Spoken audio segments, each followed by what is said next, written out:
It's 6 p.m. on a Tuesday here in Korea. Welcome to our newscast. I'm Daniel Che. Let us begin with the headlines.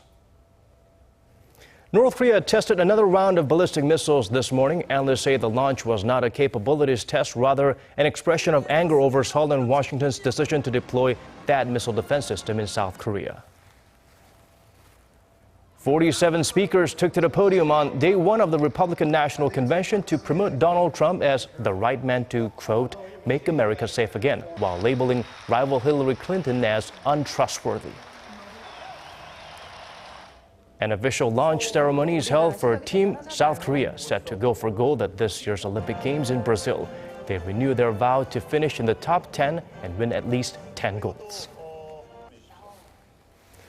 Another provocation by North Korea. Pyongyang test-fired more ballistic missiles, the first since Seoul and Washington announced where THAAD missile defense system will be stationed in South Korea. Our Connie Kim has our top story.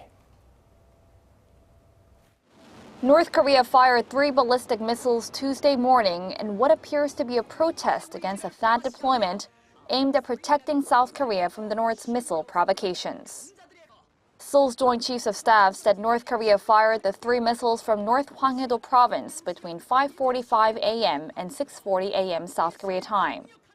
2 of the missiles flew between 500 and 600 kilometers before falling into the EC. The flight range of the ballistic missiles is enough to reach all of South Korea, including the southern port city of Busan. The flight path of one missile is still being analyzed, but a Joint Chiefs of Staff official said it is looking into whether the North intentionally shortened the range by launching the missile from a steep angle. The missiles fired this morning are presumed to be Scud-class or intermediate-range Nodong missiles. The launch comes after the North threatened a physical response as soon as the location of the THAAD unit deployment in South Korea was confirmed. Seoul and Washington announced last Wednesday that they would deploy the missile defense system to Seongju, a sparsely populated county in the southern part of South Korea. Experts are also seeing this provocation by Pyongyang as a means to create division within the South. The message North Korea is sending is that it will target the South if Seoul allows this THAAD system deployment. The launch was not aimed at testing the capabilities of a Scud or Nodong missile. It's clear the testing was threatening citizens in Seongju. Military officials in Seoul say that when THAAD is deployed, it will create a multi-layered missile defense system capable of shooting down North Korea's Scud and Patriot missiles should they target the South. Many North Korea watchers predict Pyongyang will continue its protests against the THAAD deployment, further raising tensions on the Korean peninsula. Connie Kim, Arirang News. Condemnation came swift and hard over North Korea's ill-advised method of expressing its frustration through ballistic missile tests, another violation of its international obligations and the sanctions against the regime. Kwon So-hwa has the reactions from Korea and around the world. South Korea's foreign ministry condemned North Korea's ballistic missile tests on Tuesday and urged the regime to immediately put a stop to such provocative acts. The ministry spokesperson said the launches are a clear violation of the UN Security Council resolution on Pyongyang and vowed stronger measures if the provocations continue. The South Korean government is closely cooperating with the international community to take the necessary diplomatic action. After confirming the 3 missile launches, the U.S. was also quick to denounce the regime. A Pentagon spokesman said Washington condemns Tuesday's tests and North Korea's other recent missile tests, which are explicitly banned by the UN Security Council. Japanese Defense Minister Gen Nakatani took a similar tone, calling the missile tests a provocation that damages global peace and security. According to Seoul's foreign ministry on Tuesday, South Korea is doing everything it can on the diplomatic front to ensure a stronger statement on North Korea, which is expected to be issued at the ASEAN Regional Forum in Laos this month. Kwon So-hwa, Arirang News. South Korean lawmakers kicked off a 2-day Q&A session of government officials to discuss the ongoing controversies surrounding THAAD deployment. Prime Minister Hwang Kyo-won stressed the deployment plan does not require parliamentary approval because it's a military matter that falls under the Seoul-Washington Mutual Defense Treaty. He adds the missile defense system is necessary to beef up military capability against nuclear and missile provocations from Pyongyang. Defense Minister Han Min-gu ruled out any possibility of health risks from the electromagnetic waves emitted by the system's radar, pointing to readings from THAAD tests in Guam on Monday, which were well below the maximum permitted under Korean law.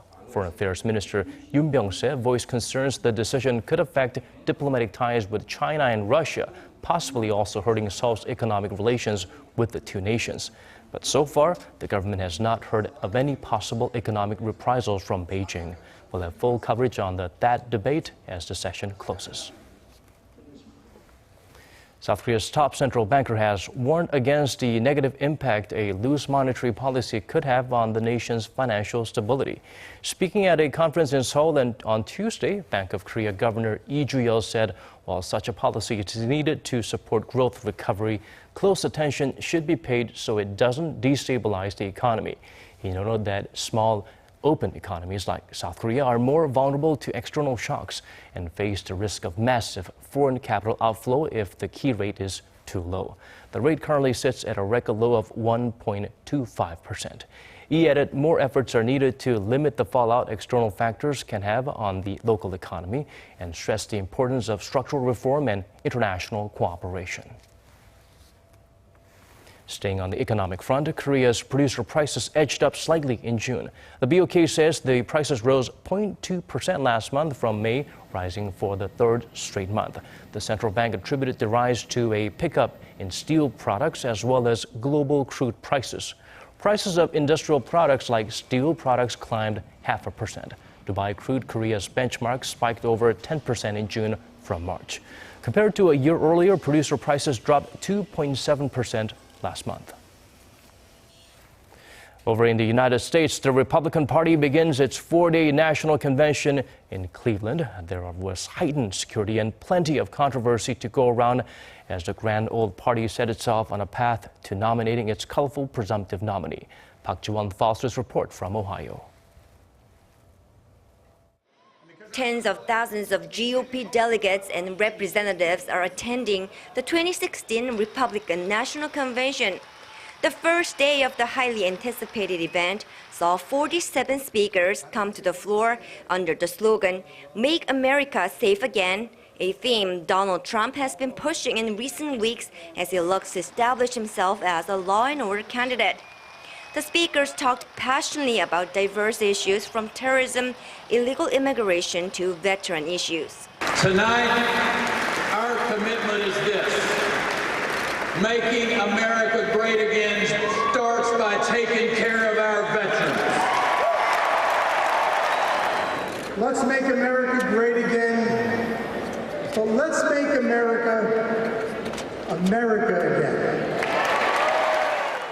And throughout the convention, we'll be hearing a lot from the Trumps, altogether 5 of them, including the presumptive Republican nominee Donald Trump and his daughter, Ivanka. By and large, attendees expressed their excitement about their presumptive nominee. Definitely want Donald Trump because we need something different. He's a businessman, and our country is just totally upside down on our budget, and I think that he will bring our budget back, and he's committed to helping our veterans who have been really ignored for the past 8 years. I think the GOP should unify behind him. I didn't agree with everything he said, but I'm excited to campaign and work hard for him as the nominee. However, not everyone is happy. I am not satisfied with Trump as the nominee. I'm disappointed and I'm very concerned that he'll be a weak nominee and lose to Hillary Clinton. On top of the delegates, some 15,000 journalists are covering the event, and given the powder keg level of tension and elevated terror threat, police and security personnel are on the highest level of alert to ensure the safety of everyone inside the venue. The convention runs through Thursday night local time, inviting more than 40 speakers to the floor. Park Ji-won, Arirang News, Cleveland. There was another apparent terror attack in Europe, this time in Germany. 4 people have been injured after a young Afghan refugee went on a rampage with an axe on a train near Würzburg in the south of the country. Kim Jong-soo brings us the latest. The Interior Minister for the state of Bavaria has announced that a 17-year-old refugee has been shot dead by police after injuring 4 train passengers on Monday evening. 14 others are receiving treatment for shock. German media reports the attacker shouted Allahu Akbar as he hacked at the passengers. He later fled the scene and then tried to attack police officers who confronted him before being shot dead. It is believed the attacker, who came to Germany alone, had been living with a German foster family in the nearby town of Oschenfurt. The attack comes just 4 days after the truck attack in Nice and is likely to heighten anxiety in Germany regarding possible lone wolf attacks by Islamic extremists. Germany has taken in tens of thousands of refugees from troubled areas in the Middle East over the past several months. The country welcomed over 1 million migrants in 2015 alone, which includes thousands of unaccompanied minors. Kim Jong-soo, Arirang News. Back here in Seoul, 4 in 10 married women in Korea say marriage is not necessary. Lee shares with us a recent survey that shows a general shift in female perception and values when it comes to marriage and childbearing in the country. Married women in Korea still support the idea of marriage, but a growing number of women say it's no longer necessary. Women have bigger roles in society than before, so I don't think it's right to force them to get married. Whereas getting married is preferable, marriage should not be considered mandatory, especially if the person is not interested in it. I think people must get married because there is a lot to learn from marriage. The Korea Institute for Health and Social Affairs survey of roughly 12,000 married women found that just over 37% said it's better to get married, while 11.5% said it's a must. But in a sign of the changing times, more than 44% said marriage is not necessary, while 6% said it's better not to get married at all. Researchers say that many of the respondents cited the financial burden of being married and raising children, as well as the lack of freedom in marriage as reasons for their answers. This is in stark contrast to a survey from 2012 of 8,100 married women ages 15 to 64.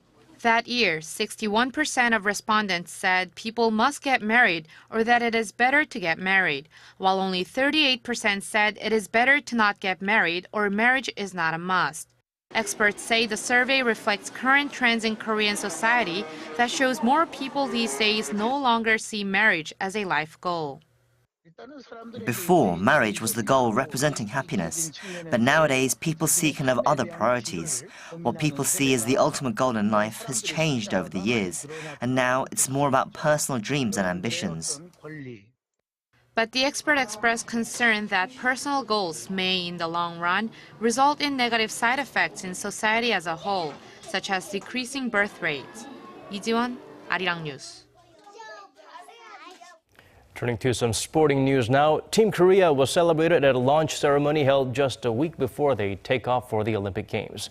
Athletes renewed their vow to go for gold in Rio. Here's Yoon Se-min. All ready to go. Team Korea had its official launch ceremony on Tuesday ahead of the Summer Olympics in Rio de Janeiro in Brazil, with members of the Korean Olympic Committee and the Ministry of Culture, Sports and Tourism in attendance. The more than 300 athletes of Team Korea and Olympic personnel vow to perform to their fullest. And as they go into the quadrennial global sporting event, the athletes have one goal in mind. They're hoping for a top 10 finish and at least 10 gold medals. Carelessness is our biggest enemy, but our team has meticulously prepared for the Games in Rio, and we believe all our hardships and efforts will pay off. The Korean Olympic Committee co-president also had a few words of encouragement for the athletes in return. All the athletes are boosting the nation's prestige and their own honor with their performances. And through good sportsmanship, we hope all your efforts at the Olympics in Rio will pay off even more. Korea's Culture and Sports Ministry also teamed up with the Ministry of Health and Welfare and the Ministry of Foreign Affairs to roll out a set of countermeasures to protect the Korean team and related delegation against the health and security hazards in Brazil. Now that the team has had its formal coming out party, it only has its preparation stages left before they head to Brazil a week from coming Wednesday. 신세민, Arirang News. It was another scorching hot midsummer day here in Korea. A heatwave advisory is in place in numerous cities in the central region, including Seoul and 4 cities in Gyeonggi-do province, Hanam, Ilwang, Icheon, and Yeoju. On top of that, an ozone watch was issued for the southwest central part of the capital, including Dongjakgu and Yeongdeung-pogu districts. If you're in Korea, you may find solace that this was the hottest day of the week, but remember to stay hydrated and minimize outdoor activities. Relief is on the way for people in the southern part of the country. A monsoon front is slowly approaching, and starting tomorrow afternoon, the region will see some sporadic showers. Up north and here in Seoul, we can expect another scorcher.